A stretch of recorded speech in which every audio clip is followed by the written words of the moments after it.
할렐루야.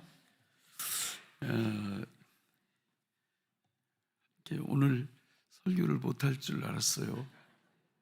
그 1부 예배 때, 2부 예배 때 그래도 하나님 힘을 주셔서 계속 말씀을 전했는데, 우리 3부 예배 시간에는 감사하게도 칸타타가 뒤에 기다리고 있어서 설교를 핵심만 간단히 하겠습니다.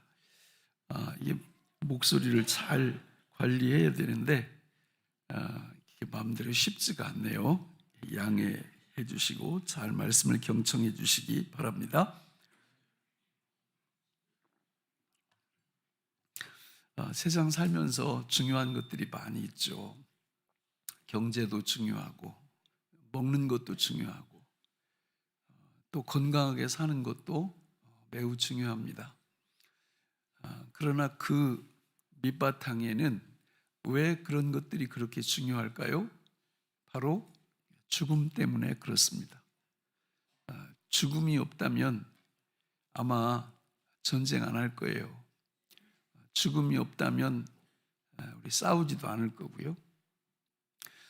어떻게 하면 좀 오래 살까? 어떻게 하면 편안하게 극복할까? 이런 생각들이 우리 속에 가득 차 있습니다. 그러나 죽음을 극복할 수 있는 유일한 방법은 죽은 지 3일 만에 부활하신 예수님을 믿는 것뿐입니다. 예수님의 부활은 너무 엄청난 사건입니다. 성도가 이 땅 위에서 천국 갈 때까지 계속 배워가는 게 부활이에요. 예수님의 부활은 예수님의 부활로 끝나지 않고요. 그 예수를 믿는 사람들한테 부활의 생명이 나타나게 되어 있어요. 그래서 그 부활의 생명을 계속 경험을 하다 보면 사도 바울과 같은 고백을 합니다. 사도 바울이 뭐라고 고백했어요? 빨리 부활의 주님이 계신 곳으로, 다 알면서 왜 대답 안 해요? 가고 싶다, 가고 싶다. 부활 생명이 뭔지 모르면 용꼬리보다 뱀 대가리가 낫다고 이 땅 위에서 하루라도 더 살기를 원해요. 대부분 사람들이. 그러나 예수님의 부활 생명을 맛보고 경험하고 누리기 시작하면 이게 뒤집어집니다.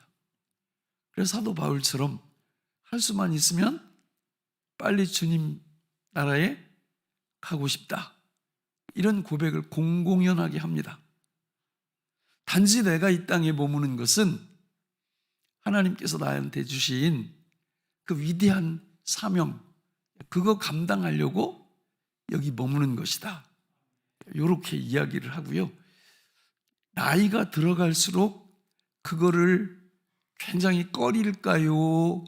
아니면 반길까요? 이상하네. 아니, 답이 다 나와 있는 건데 이렇게 대답을 일부러 안 해요? 여러분, 우리 주님 나라 가는 거를 손꼽아 기다릴까요? 아니면 좀 가능하면 늦게 왔으면 좋겠다, 이런 건가요?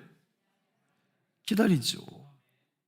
기다립니다. 이걸 안 기다린다는 거는 예수님의 부활의 생명이 어떤 건지 모른다는 거예요. 금방 거듭났다든지 구원을 안 받았다든지 이래가지고 그걸 모르는 겁니다. 여러분, 부활 생명은 성경에 보면 수많은 성도들이 그 생명으로 그걸 누리다 보니까 그게 너무 좋아서 이것의 완성, 이것의 충만한 하나님 나라에 가기를 간절히 원하는 모습들이 나옵니다. 실제로 이 땅을 떠나가는 수많은 성도들의 그 임종 모습을 보면 굉장히 기다렸던 사람처럼 만면에 미소를 띠고 평안한 가운데 아주 기쁨으로 가는 것을 볼 수가 있습니다. 그런데 왜 죽음의 현장 앞에서만 그래야 돼요? 이 땅에 살면서는 그렇게 살 수 없나요? 있습니다. 여러분, 예수님의 죽음 이기심은 예수를 믿는 성도들의 죽음 이기심입니다. 그래서 그분의 죽음이 내 죽음이고 그분의 부활이 내 부활이 되는 거예요. 성경은 이 부활 생명에 대해서 창세 전부터 하나님께서 계획해 놓으셨다고 말씀을 하셨고, 구약 성경에 보면 에스겔서 37장에 먼저 그게 비교적 잘 나오는데, 에스겔 골짜기에 마른 뼈들이 그득했어요. 아마 전염병으로 죽은 시신들이라든지 전쟁에서 죽은 수많은 시체들을 거기다 갖다 다 이렇게 던져놨겠지요. 근데 환상으로 하나님께서 에스겔에게 그걸 다 이렇게 보여주시는데 갑자기 생기를 불어넣으라고 그래요. 생기를 불어넣었더니 그 마른 뼈들이 어떻게 돼요? 힘줄이 생기고 살이 붙고 이러면서 생명체로 바뀌는 거예요. 그러면 그 에스겔 골짜기의 마른 뼈들이 생명을 덧입게 된 결정적인 거는 뭐였어요? 생기예요, 생기. 그 일이 오늘 예수 믿는 성도들에게 일어났다는 거예요.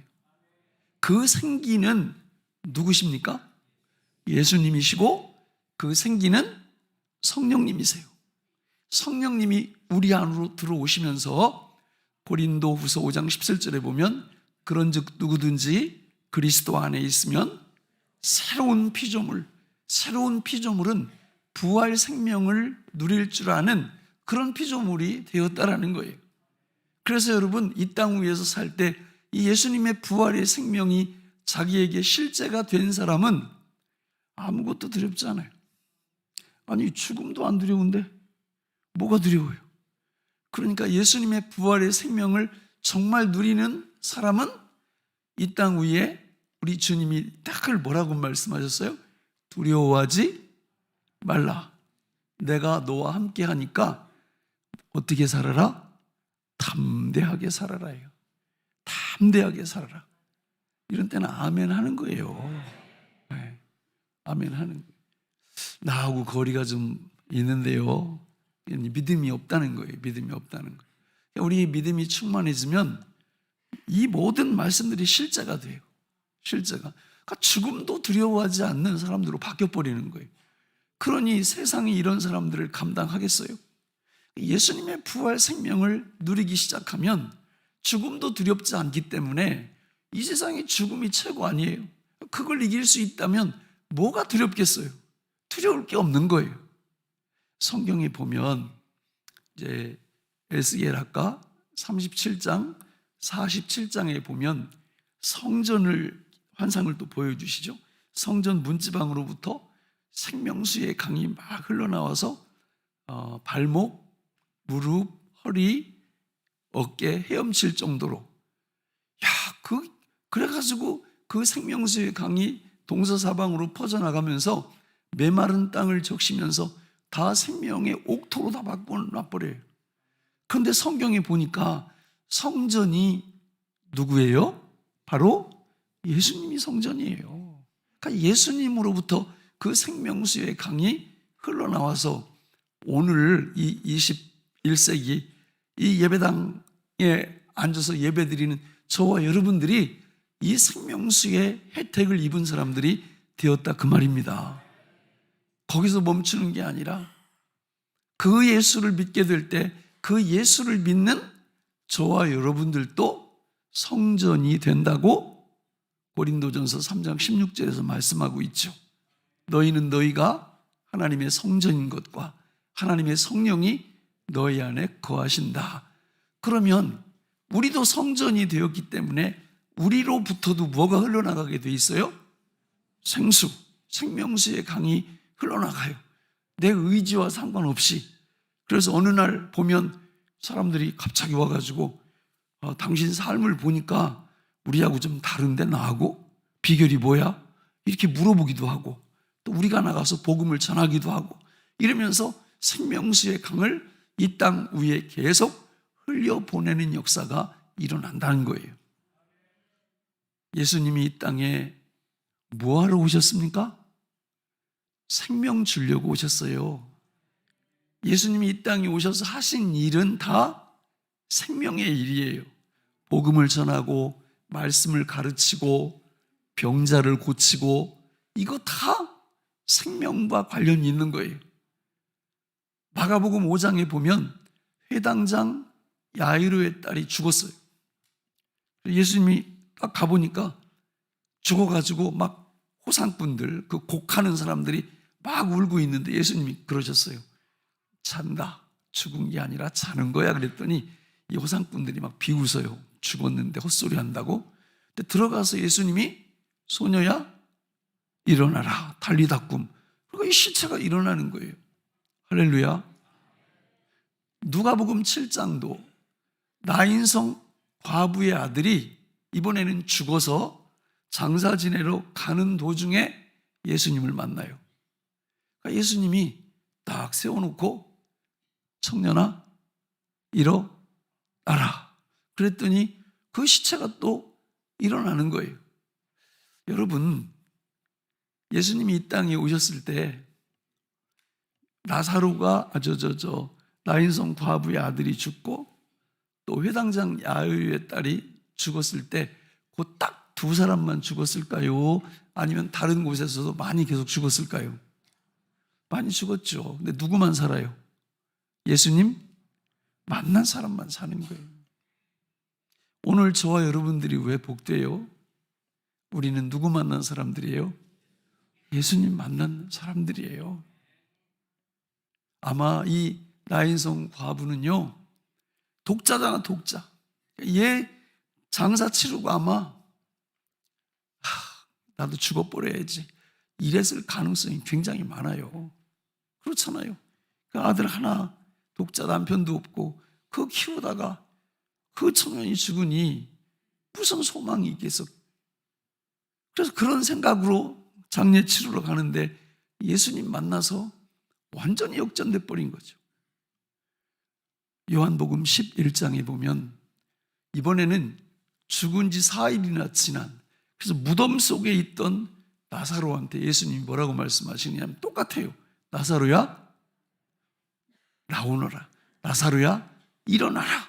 그랬더니 이 수의로 둘둘 감고 그 시신이 벌떡 일어나서 나오는 거예요. 무슨 얘기입니까? 생명의 주인이신 창조주이신 예수님이 일어나라고 하면 누구도 거부할 수 없어요. 여러분, 이 생명의 부활은 다 생명의 부활이 아니에요. 예수님이 재림하실 때 일어나라 했을 때 모든 사람이 다 일어나게 돼 있어요. 그 부활은 둘 중에 하나입니다.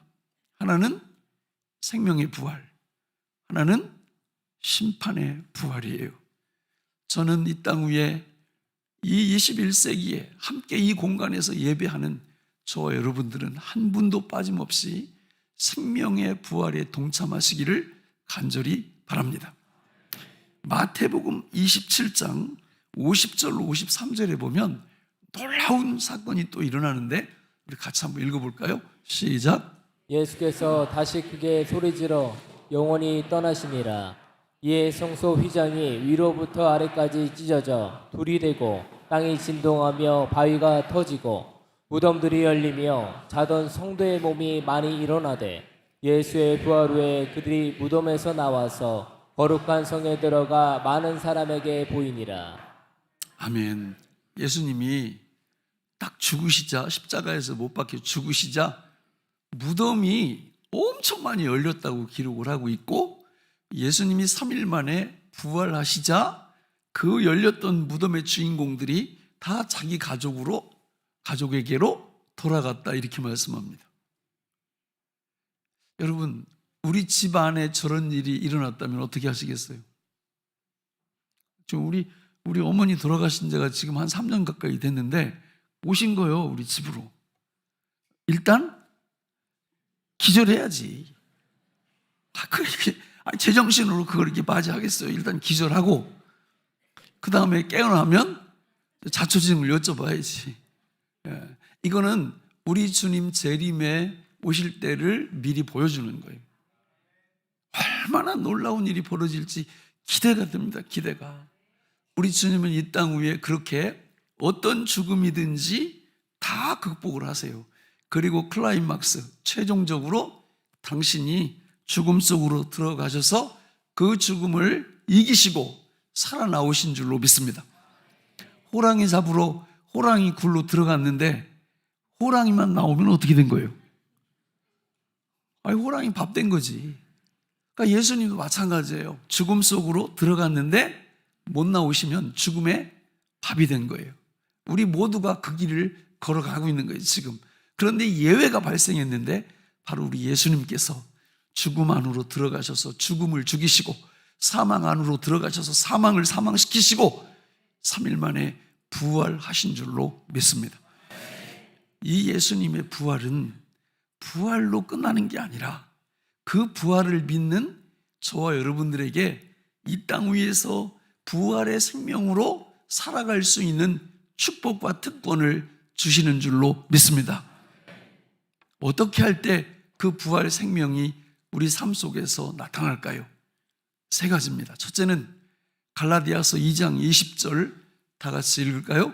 시작. 내가 그리스도와 함께 십자가에 못 박혔나니 그런즉 이제는 내가 사는 것이 아니요 오직 내 안에 그리스도께서 사시는 것이라.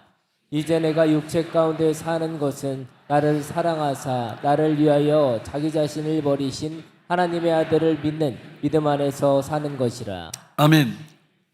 부활 생명은 그분과 우리의 하나로 된 연합이에요, 연합. 그래서 나는 예수를 살고 예수는 나를 삽니다. 예수 믿으면 성도의 삶을 누가 살아주신다고요? 예수님이 살아주신다고요. 이거를 성도는 평생 배우는 거예요. 처음에는 이해하는 것 같죠? 아, 내 안에서 예수가 나를 살아주신다. 그러나 배워야 돼요. 시간이 필요해요. 그런데 배워나가면서 정말 우리를 흥분시킵니다. 놀라운 역사가 일어나는 거예요. 다른 종교들과 결정적으로 차이 나는 부분이 이 부분이에요. 다른 모든 종교는 뭡니까?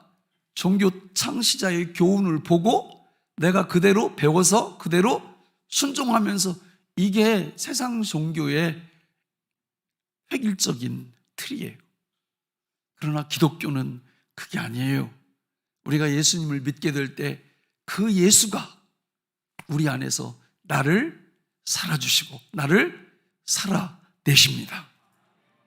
우리는 생각과 말과 행동이 중요하다고 늘 얘기를 하죠.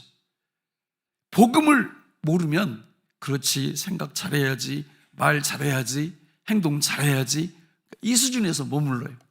그러나 복음을 알면 내 안에서 예수가 뭘로 살아주세요? 생각으로, 말로, 우리의 행동으로 그분이 나를 살아내세요. 믿습니까? 그걸 믿을 때 부활 생명을 경험하는 거예요. 그걸 믿을 때. 두 번째는 요한복음 19장 30절을 같이 읽어보겠습니다. 시작. 예수께서 신 포도주를 받으신 후에 이르시되 다 이루었다 하시고 머리를 숙이니 영혼이 떠나가시니라. 아멘. 예수님께서 운명하실 때 십자가에서 마지막 하신 말씀이 뭐예요? 다 이루었다. 뭘 다 이루었다는 거예요? 그거는 우리의 죄 문제를 해결하셨고, 두 번째 의 문제를 해결하셨다, 그 뜻이에요. 이거를 전문 용어로 수벌의 은혜, 수법의 은혜 이렇게 말하는 거예요. 우리가 천국 가려면 죄 용서만 받아서는 천국 못 갑니다. 천국 가려면 죄 용서 받고, 두 번째로 예수님의 의를 덧입어야 천국에 갈 수 있는 거예요. 그거를 우리 주님이 십자가에서 죽고 부활하시는 순간에 두 개를 다 이루신 거예요. 그래서 예수를 믿는 하나님의 백성들은 이 땅 위에서 죄 용서, 죄 사함의 축복을 받으면서 살아갈 수 있게 된 거고, 뿐만 아니라 그분이 모든 율법을 다 완성시키셨기 때문에 그 의를, 칭의의 은총을 우리에게 전가시켜 주셔서 예수를 믿는 성도들은 죄 문제와 의 문제를 완전히 해결한 것이 된 줄로 믿습니다. 우리가 이 진리를 믿게 될 때 부활 생명의 이 은혜를 일상 속에서 누릴 수가 있게 되는 거예요. 마지막 세 번째는, 여러분, 이 두 가지가 핵심이에요. 예수님이 내 안에서 살아주신다. 내가 율법의 문제와 죄의 문제를 해결을 받았다. 이게 영생의 본질이에요, 본질. 그러니까 이거를 잘 누리려면 어떻게 해야 되냐? 여러분, 성경 사도행전에 보면 우리 믿음의 선배들이 이 놀라운 축복을 늘 누리려고 어떻게 해왔는지 알 수가 있어요. 우리 사도행전 2장 31절, 32절, 4장 2절, 33절, 17장 18절을 쭉 읽어보시면서 뭔가를 발견해 보세요. 시작. 미리 본 고로 그리스도의 부활을 말하되 그가 음부에 버림이 되지 않고 그의 육신이 썩음을 당하지 아니하시리라 하더니 이 예수를 하나님이 살리신지라 우리가 다 이 일의 증인이로다. 예수 안에 죽은 자의 부활이 있다고 백성을 가르치고 전함을 싫어하여 사도들이 큰 권능으로 주 예수의 부활을 증언하니 우리가 큰 은혜를 받아 어떤 에피크로스와 스토아 철학자들도 바울과 논쟁할세 어떤 사람은 이르되 이 말쟁이가 무슨 말을 하고자 하느냐 하고 어떤 사람은 이르되 이방 신들을 전하는 사람인가 보다 하니 이는 바울이 예수와 부활을 전하기 때문이로라. 아멘. 예수님의 부활의 생명의 핵심은 예수님이 내 안에서 나를 살아주신다는 거고, 그 예수를 믿게 될 때 수벌과 수법의 은혜를 받아서 죄 문제가 해결되고 의 문제의 은총을 받아서 천국 백성으로 살아간다는 사실이에요. 이것이 우리 일상 속에서 충만하게 경험이 될 때 그 자체가 부활의 생명의 역사인 거예요. 그런데 이 부활 생명의 역사를 풍성하게 경험할 수 있는 유일한 방법은 우리 믿음의 선진들처럼 무엇을 전하는 거예요? 예수님의 부활을 전하면 말씀드린 두 가지가 충만해져요. 교회의 사명이 여기 있습니다. 부흥하는 교회는 이 부활 생명 이 두 가지를 다 전하는 그런 교회가 부흥하고요. 그냥 부흥 않고 점점 사라져가는 교회는 이걸 안 해요. 개인도 마찬가지예요. 우리 개인이 하나님 앞에서 놀라운 축복을 계속 받는 비결은 다른 데 있지 않아요.